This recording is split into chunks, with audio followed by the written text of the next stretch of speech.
Hey folks, welcome to another edition of the Mediocre Cover Band Guitar Guy. We just spent 6 months on a squeaky stool by the sound of it there.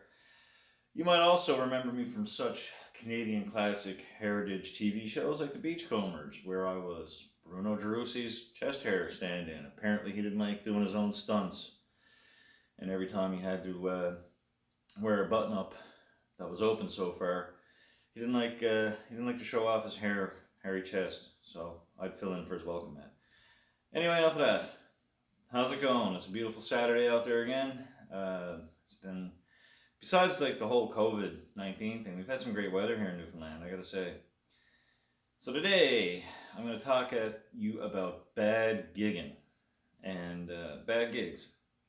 I've been talking about gig bags and all that stuff that you should take when you're playing, lugging stuff in and out, sound checks, how to get gigs, right way to go about it. One of the things about gigs everybody encounters is a bad gig, and there's a lot of things that can factor into causing a bad gig, whether it's you're sick, just having a bad day, you're tired, you're dealing with a crappy patron in your venue, like say a bar. You're dealing with a worker at the bar who's not cooperating with the band. It could be a manager that you're having trouble with, a belligerent drunken bar owner. We've all been there.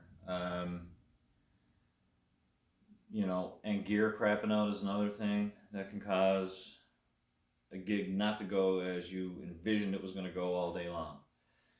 As Mike Ness once said, you spend your whole day putting up with bullshit for a couple of hours of fun. And that's kind of what, going to and playing a gig is about. So let's just take crappy gear problems. If you watched, the 5 or 6 of you that do watch these, by chance, the thing I did on your gig bag, one of the things that I mentioned is that I take a DI box around with me. And the reason being is this came in handy for a gig I played a long time ago where my amp went down. And I plugged my pedal board straight into the DI into the board. And it sounded bad. It sounded terrible.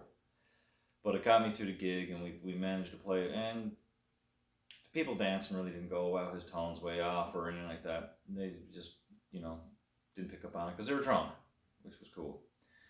And if you do this, it's going to sound bad. I'm not going to say to you, oh, it'll get you, you'll love it, blah, blah. No, it'll sound bad. And every time you play clean, every time you play, it's going to sound like shit. But you'll get through the gig. Because the show must go on, bad gig or not. Another thing, being sick. If you're sick a few days before the gig and you can find someone that can fill in for your band, then that's always good. You should do this before you speak to whoever booked you. Have somebody already lined up. So contact somebody who's like, if you're playing at a bar and there's like 10 bands that play at that bar on a regular basis in a rotation, contact somebody from another band and go like, this is going on, I'm sick, so-and-so sick, like he's, got diarrhea, explosive diarrhea, and can't play.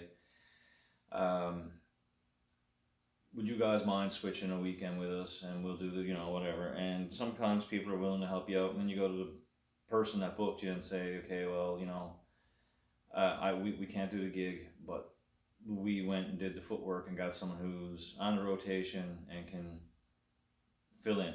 But always make sure that the venue person knows your contact, and make sure it's a band that always plays that venue because they're tried and true and they went through a process to get there. Don't have your buddy's band just show up and go, hey, we're the band, because I can guarantee you that shit ain't gonna fly. It might be flying out of you, but it ain't gonna be flying for the bar. Dealing with having like you're tired or whatever, get a coffee, get through it, do the best you can, play the gig. We all have those nights, and it could be from a result of just having a bad night in general. What you're playing.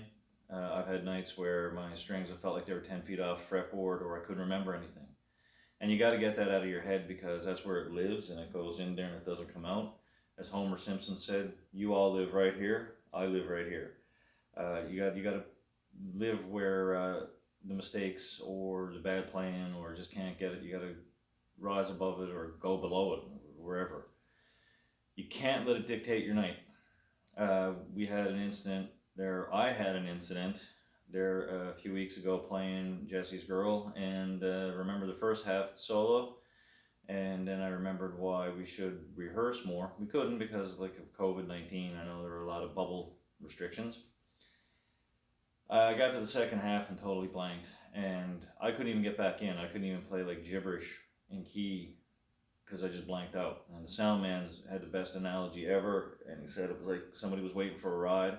When you hit the first part of the solo, it was nice and smooth. You could see the car coming, and then when the second half, it's like the car just drove past you because it left me. It was gone, and it affected me for the next couple songs because I was embarrassed, no doubt about it, and I was worried that it was going to be kind of like the benchmark for the night, but it wasn't, luckily. I got it out of my head and said, this happens.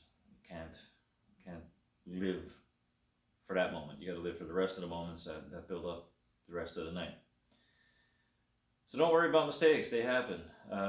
If you hit a wrong note, hit it again so people think you meant to do it. Dealing with a bad patron, there's really, if you're in a bar, you're gonna have to go see somebody. If it's really affecting your gig, go see somebody from the staff, whether it's a bouncer or a bartender, and get them to talk to the person or get them to throw them out. Put them out on their ass. You can't have that either. You're there to do a job, first and foremost. A plumber's not going to go in the bathroom and have somebody screaming at them, and saying, "Hey, you're not getting that poop out of the toilet right." They're not going to put up with it, so you shouldn't have to put up with it either. And we're there to do the same thing as a plumber would do. We're there to do a job for the venue.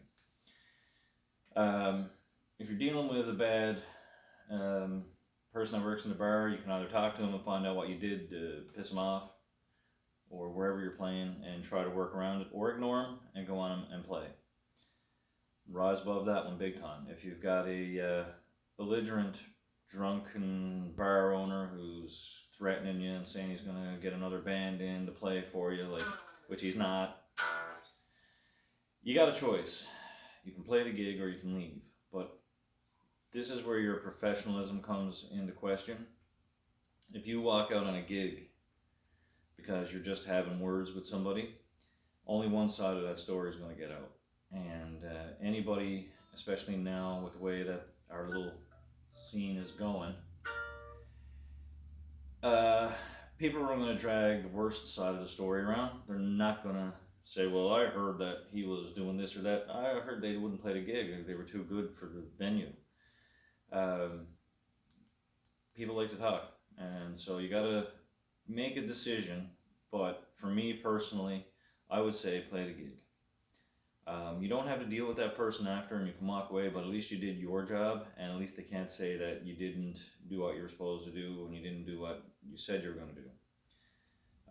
Another famous one for some of these guys is when you get to the bar and they'll say, I know I agreed to pay you this much, but I can't do that. I can only give you this much. If it's within reason, if they said they were going to give you $1,200 and they can only pay you $1,000 or like $900, do the gig. Let your professionalism shine through. And the other option is if you travel to that gig, something's better than nothing. instead of turning around and going back with nothing. Something's better than nothing. Take the money, play the gig. You also don't know who's going to be at that venue that night that might like your band and book you for something. You kind of got to keep that in your mind as well. You can be angry, but get up and play your ass off. And do your best, because once again, is your side of the story. By the time you get around to your side of the story, is there anybody left to listen to it that's going to buy it or whatever, or are the important people going to know? Is it going to get around other venues that, or other promoters, other managers, other owners? They bailed on a gig. They didn't want to play for what I was going to give them. People aren't going to tell you that they tried to stiff you money. Back in the day, I remember the late Gerard Drover. It was taken from us way too soon. There are good musicians and people that are good at their instrument, but there are also people that are good at being musicians. And Gerard was both.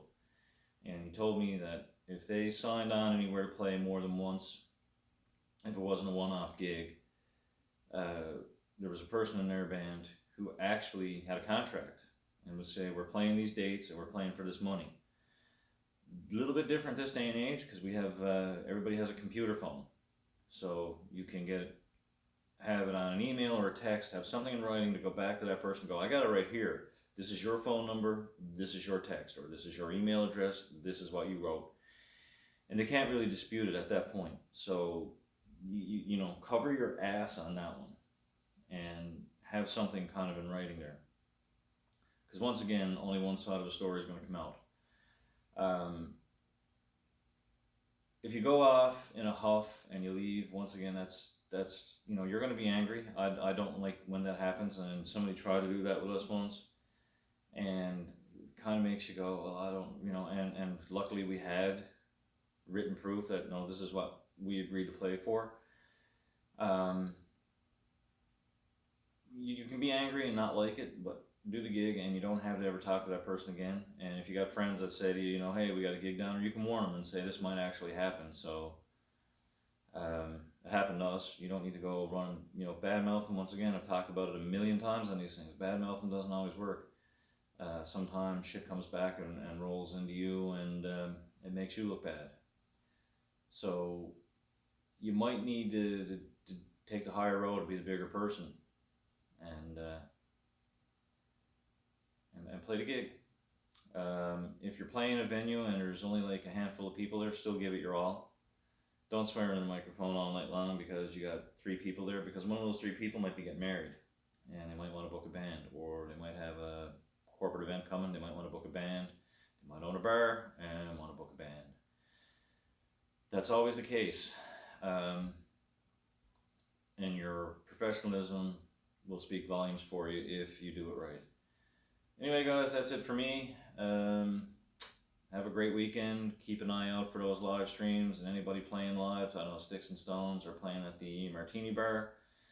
Go down and say hello to Armando and Greg and the guys and hear some great music. I don't know if Don is going to be doing The Cure, because he needs a cure himself. You know, prayers and thoughts are what your kidneys do. Hopefully you're feeling better soon. I know you've had a rough few days. Tony's still doing Club Teabag. Glenn Tizard's still doing Whiskey Wednesdays. We got some acoustic places everywhere. Shamrock is promoting live music downtown and here in Goulds. And if you're in Goulds, you got to check out our Shamrock here, man, because it's a great staff. It's a lovely venue. The food is great, and the Rickards Red on tap is friggin' awesome. It's the best in the city. So just check out those places, and you know, check in on your buddies. I got some more friends of mine that I found out are doing a gig in a few weeks. I'll give them the old thumbs up and plug next week. Well, not even next week, a couple weeks, because it's a little bit out. But I'm glad to see that they're playing, and I hope very shortly we're all back to playing, because it's, you know, playing music is a beautiful thing. Being a part of music is a beautiful thing. Playing with your friends in a band is a great thing. and giving back to people, giving them something, and you know that it's making their night better. It's a beautiful thing. So, you know, I had to play I had to play Wagon Wheel last week at a little event we did, and folks, don't let your kids listen to Wagon Wheel because it was a kid that was like 7 or 8 years old that requested it. That's bad parenting, and I know I'd be pretty ashamed if that was me. You know, have some dignity. Um, just don't raise your kids that way. That's terrible. And I mean, I'm not saying like I'm a great parent or because like I let my kids eat a lot of junk food and stuff when I bring it back to my ex-wife and stuff. But come on, Wagon Wheel, you couldn't find a better song to raise them on. Shame on you. Okay, your Lucky Child Protective Services hasn't knocked on your door yet. Because if you're peddling that shit on your kids, God only knows what's going on behind closed doors. Anyway, have a great weekend, guys.